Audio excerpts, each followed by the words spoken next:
तो हम बात करेंगे एप्लीकेशन ऑफ इलेक्ट्रॉनिक इफेक्ट का। इसमें हम दो एप्लीकेशन पढ़ेंगे, स्टेबिलिटी में, दूसरा एसिडिक एंड बेसिक करैक्टर में। सबसे पहले हम एप्लीकेशन पढ़ेंगे application on stability. Stability of alkene हम पहले पढ़ेंगे। हम स्टेबिलिटी बढ़ाने के हम दो ही तरीके के बारे में बात करेंगे, एक रेजोनेंस, दूसरा हाइपर कॉन्जुगेशन। दो ही होता भी है। रेजोनेंस से स्टेबिलिटी ज़्यादा बढ़ेगी, हाइपर कॉन्जुगेशन से उससे कम बढ़ेगी। यानी रेजोनेंस ज़्यादा रिस्पॉन्सिबल होगा स्टेबिलिटी के लिए हाइपर कॉन्जुगेशन की अपेक्षा। As number of alpha hydrogen atom increases stability increases due to hyper conjugation. जैसे जैसे अल्फा हाइड्रोजन एटम बढ़ेगा वैसे स्टेबिलिटी बढ़ती चली जाएगी। किसकी वजह से? हाइपर कॉन्जुगेशन की वजह से। If pi bond is present and alternate position alpha phenyl is present then stability increase due to resonance. अगर अल्टरनेट पोजिशन पर पाई बॉन्ड पाया तो स्टेबिलिटी इंक्रीज कर जाएगी, इसके रेजोनेंस की वजह से। If alkene show geometrical isomerism, अगर कोई एल्कीन ज्योमेट्रिकल आइसोमेरिज्म शो कर रही है, then trans form is more stable than cis form. तो ट्रांसफॉर्म ज़्यादा स्टेबल होगी सिस फॉर्म की अपेक्षा। एक पॉइंट है, isobutene is more stable than cis butene. जो आइसोब्यूटीन की स्टेबिलिटी है वो सिस ब्यूटीन से ज़्यादा होती है और ट्रांस ब्यूटीन से कम होती है। इसके लिए एक आर्डर बनाया हम हैं। सबसे ज़्यादा स्टेबल होती है ट्रांस ब्यूटीन 2, फिर आइसोब्यूटीन, फिर सिस ब्यूटीन। अभी इसको आर्डर में भी हम बात करेंगे इसके बारे में। आर्डर है, सबसे पहले है 1,3 ब्यूटाडाइन, जिसमें अल्टरनेट पोजीशन पे पाई बॉन्ड पाया रहा है, यानी इसकी स्टेबिलिटी किसकी वजह से है? रेजोनेंस की वजह से है, लिखा। फिर क्या है, 2 मिथाइल इधर हैं, 2 मिथाइल इधर हैं, 4 मिथाइल हैं। 4 मिथाइल की वजह से हाइपर कॉन्जुगेशन ज़्यादा होगा। फिर 2 मिथाइल इधर हैं, 1 मिथाइल इधर है, 3 मिथाइल की वजह से फिर हाइपर कॉन्जुगेशन। फिर 2 मिथाइल की वजह से हाइपर कॉन्जुगेशन। ये है ब्यूटीन 2, ये ज्योमेट्रिकल आइसोमेरिज्म शो करती है, इसलिए इसमें ट्रांस और सिस फॉर्म लिख दिया गया। लगभग इसी की इतनी स्टेबिलिटी होगी आइसोब्यूटीन की। फिर उसके बाद आज आइसोब्यूटीन, क्योंकि इसमें भी 2 मिथाइल है लेकिन दोनों मिथाइल एक ही कार्बन पे है। फिर आ गया 1 मिथाइल वाला, फिर इसमें कोई मिथाइल नहीं, इथीन आ गया। नहीं, जिसमें ज़्यादा रेजोनेंस होगा, जिसमें ज़्यादा हाइपर कॉन्जुगेशन, उसकी स्टेबिलिटी ज़्यादा होगी अदर की अपेक्षा। अगला पॉइंट है, heat of hydrogenation is inversely proportional to stability. Heat of hydrogenation का मतलब पहले हम जान लेते हैं। हीट ऑफ हाइड्रोजनेशन, कोई रिएक्शन है, हाइड्रोजनेशन रिएक्शन है, अगर वो रिएक्शन ज़्यादा चलेगी यानी ज़्यादा रिएक्टिव होगी तो उसकी हीट ऑफ हाइड्रोजनेशन ज़्यादा होगी। नहीं, जो हम हीट ऑफ हाइड्रोजनेशन की बात करने के बजाय हम रिएक्टिविटी की बात कर ले रहे हैं। ज़्यादा रिएक्टिविटी होगी, उतना ज़्यादा हीट निकलेगी, तो उतना ही वो कम स्टेबल होगा। तो वही लिखा है, heat of hydrogenation is inversely proportional to stability. Stability के इनवर्सली प्रोपोर्शनल होता है। अगला बात करेंगे हम स्टेबिलिटी ऑफ फ्री रेडिकल के बारे में। 2 पॉइंट कॉमन रहेंगे। As number of the alpha hydrogen atom increase stability increase due to hyper conjugation.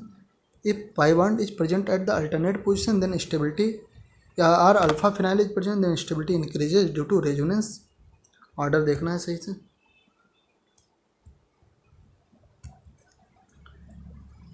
सबसे ज़्यादा 3 फिनाइल वाला है, फ्री रेडिकल ज़्यादा स्टेबल है। फिर 2 फिनाइल वाला, फिर 1 फिनाइल वाला। 1 फिनाइल वाले को कहते हैं बेंजाइल। फिर आ जाएगा एलाइल, इसमें क्या है? रेजोनेंस पाया जा रहा है। यानी इतने जो हमने पढ़ा है यहाँ से यहाँ तक, ये किसकी वजह से स्टेबिलिटी है? इनकी रेजोनेंस की वजह से स्टेबिलिटी है। तो रेजोनेंस की स्टेबिलिटी हाइपर कॉन्जुगेशन की अपेक्षा ज़्यादा होती है। फिर आगे पॉइंट, यहाँ पे 3 मिथाइल प्रेजेंट है, फिर 2 मिथाइल प्रेजेंट है, फिर 1 मिथाइल प्रेजेंट है। 3 मिथाइल वाले में ज़्यादा हाइपर कॉन्जुगेशन होगा, फिर 2 मिथाइल में हाइपर कॉन्जुगेशन, फिर 1 मिथाइल वाला हाइपर कॉन्जुगेशन होगा। तो फिर ये आर्डर है, इस आर्डर को रटना है, ऐसे रटना। 3 phenyl phenyl 2 phenyl phenyl 1 phenyl phenyl यानी बेंजाइल, फिर एलाइल, फिर tertiary, secondary, primary. Okay,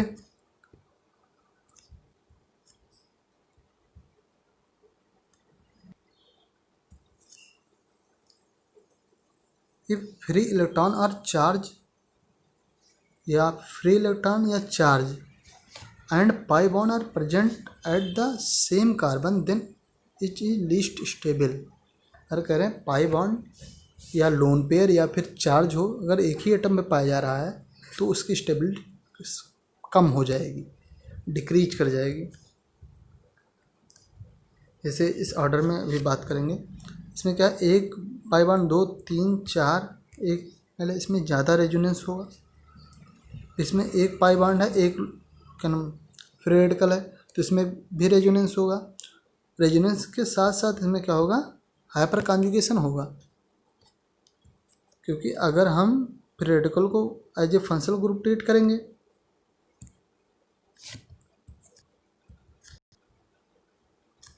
free radical को हम as a functional group treat करेंगे, उस पर क्या है, एक मिथाइल पाया जा रहा है, 3 अल्फा हाइड्रोजन पाए जा रहे हैं, तो इसमें क्या होगा, रेजोनेंस और हाइपर कॉन्जुगेशन दोनों हो रहा है, लेकिन इसमें रेजोनेंस ज़्यादा हो रहा है, इसलिए इसकी स्टेबिलिटी ज़्यादा है।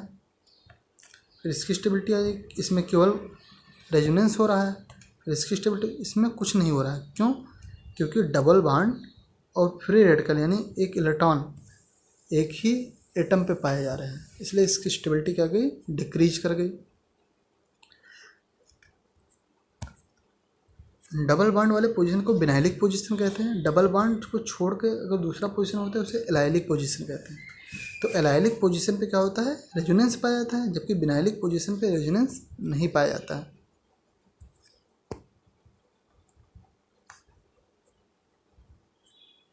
अब बात करेंगे स्टेबिलिटी ऑफ कार्बोनियम आयन या कार्बोकैटायन के बारे में। एज 2 पॉइंट तो सेम ही रहेंगे। As number of alpha hydrogen atom increases, stability increases due to hyper conjugation and plus I effect. Plus I effect है इसका नाम CH3 का, क्योंकि प्लस चार्ज की स्टेबिलिटी कौन बढ़ाएगा, प्लस आई ग्रुप बढ़ाएगा। अभी कार्ब एनायन की स्टेबिलिटी कौन बढ़ाएगा, माइनस आई ग्रुप बढ़ाएगा। If pi bond is present at alternate position, alpha phenyl is present, then stability increase due to resonance.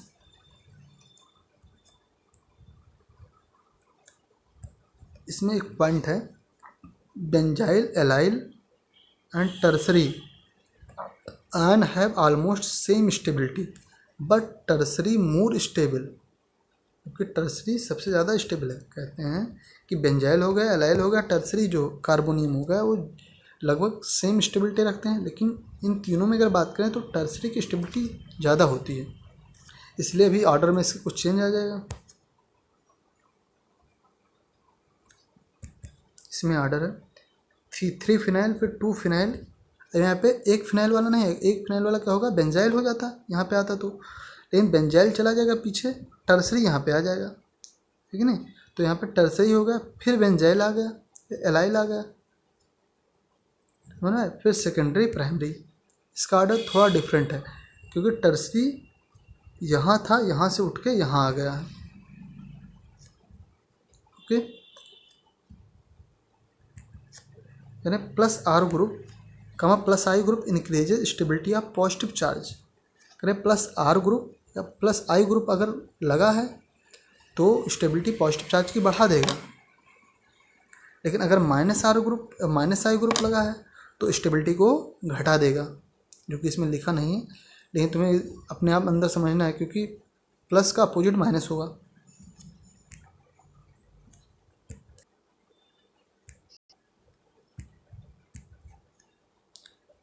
देखो NH2 क्या है, ज़्यादा प्लस आर ग्रुप है,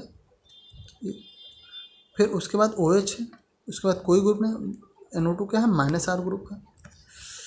NH2 ज़्यादा प्लस आर ग्रुप तो स्टेबिलिटी ज़्यादा बढ़ा दिया, OH कम प्लस आर है तो स्टेबिलिटी कम बढ़ाया, फिर नॉर्मल आ गया। और जब NO2 लग गया तो माइनस आर था, तो इसने स्टेबिलिटी को घटा दिया, तो नॉर्मल से भी कम हो गया। समझ में आ रहा है ना। अब आगे हम बात करेंगे स्टेबिलिटी में 2 पॉइंट तो सेम ही रहेंगे, लेकिन उसमें एक डिफरेंस आया है, क्योंकि यहाँ पे रिवर्स हाइपर कॉन्जुगेशन पाया जाएगा। हमने जब कॉन्जुगेशन पढ़ा था तो वहीं बताया था। As number of alpha hydrogen atom increases stability decreases, ध्यान रखना, स्टेबिलिटी क्या करेगी, डिक्रीज करेगी, कि यहाँ पे रिवर्स हाइपर कॉन्जुगेशन पाया जाएगा। ध्यान देना इस बात का। करें as number of alpha hydrogen atom increases stability decreases due to reverse hyper conjugation. Reverse hyper conjugation की वजह से, जबकि रेजोनेंस की वजह से वैसा ही रहेगा क्योंकि रेजोनेंस हमेशा स्टेबिलिटी बढ़ाएगा। If pi bond is present and alternate position alpha phenyl is present then stability increase due to resonance. Order के बारे में बात करेंगे।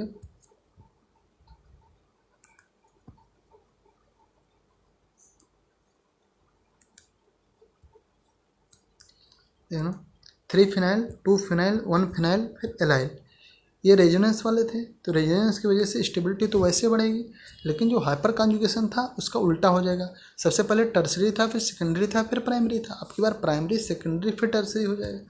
देखना प्राइमरी सेकेंडरी फिर टर्सरी हो जाएगा। फिर वही point minus R group minus I group increases stability of carbon ion, यानी कि अगर प्लस आर ग्रुप आ जाएगा तो स्टेबिलिटी को घटा देगा। तो देखना ये क्या है, माइनस आर ग्रुप है NO2, ये नॉर्मल है, ये है प्लस आर ग्रुप है। तो नॉर्मल में अगर माइनस आर लग गया तो स्टेबिलिटी को क्या किया, बढ़ा दिया, लेकिन अगर प्लस आर लग गया तो स्टेबिलिटी को क्या कर दिया, घटा दिया।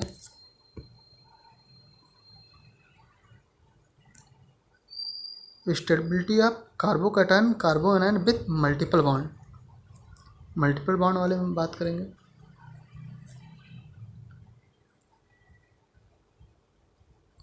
Stability of carbocation carbanion with multiple bond. सबसे पहले इलेक्ट्रोनेगेटिविटी ऑफ कार्बन, सबसे ज़्यादा sp की, फिर sp2 की, फिर sp3 की होती है। इलेक्ट्रोनेगेटिविटी ज़्यादा होगा तो वहाँ पे निगेटिव चार्ज ज़्यादा स्टेबल करेगा, ध्यान रखना इस बात। इलेक्ट्रोनेगेटिविटी ऑफ कार्बन देखो सबसे ज़्यादा sp की होती है तो एल्कीन में सबसे ज़्यादा होगी, फिर sp2 की तो पहले बेंजीन में होगी, फिर एल्कीन में होगी, वो एल्काइन था यार। सबसे ज़्यादा इलेक्ट्रोनेगेटिविटी किसकी होगी, एल्काइन की होगी, फिर बेंजीन की होगी, उसके बाद एल्कीन की होगी, फिर एल्केन की होगी। Negative charge is more stable on more electronegative element. इसका मतलब ये है अगर एल्काइन की इलेक्ट्रोनेगेटिविटी ज़्यादा है तो इस पर नेगेटिव चार्ज ज़्यादा स्टेबल होगा, तो एल्काइन की स्टेबिलिटी ज़्यादा हो जाएगी। फिर उसके बाद बेंजीन, तो बेंजीन की स्टेबिलिटी उसके बाद आ जाएगी, फिर एल्कीन की स्टेबिलिटी आ जाएगी, फिर एल्केन की आ जाएगी। नेगेटिव चार्ज उस पर ज़्यादा स्टेबल होगा जिसकी इलेक्ट्रोनेगेटिविटी ज़्यादा होगी। अब हम लोगों ने स्टेबिलिटी को पढ़ लिया है, अब हम पढ़ेंगे स्टिक एंड बेसिक स्ट्रेंथ, जो कि हम अगले वीडियो में भी देखते हैं।